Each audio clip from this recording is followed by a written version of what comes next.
সব জীব ও জড় বস্তুর মধ্যে আত্মার বসবাস, এমনটাই বিশ্বাস কম্বোডিয়ার অধিবাসীদের। সেই বিশ্বাসেই বছরের পর বছর ধরে এরা পালন করে আসছেন ব্যতিক্রমী উৎসব হিক নেকতা।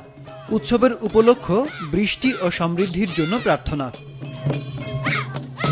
রাজধানী নমপেনের উত্তর পশ্চিমে অবস্থিত ফুমবুং গ্রামের অধিবাসীরা মনে করেন পূর্বপুরুষের আত্মারা বিচরণ করছেন তাদের চারপাশে।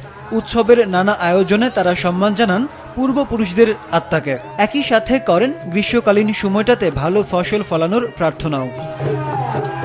উৎসবে অংশ নেয়া তরুণরা পরিধান করেন বিশেষ পোশাক ও ঘাসের তৈরি স্কার্ট। তরুণীরা ঐতিহ্যবাহী পোশাক ও সোনালী নেকলেসে সাজান নিজেদের।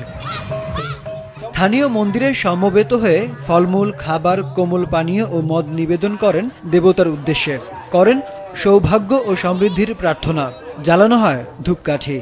পবিত্র পানি ছিটিয়ে শেষ হয় এই ঐতিহ্যবাহী আচার অনুষ্ঠানের। আরিফ উদ্দিন নবীন, মাছরাঙা, নিউজ ডেস্ক।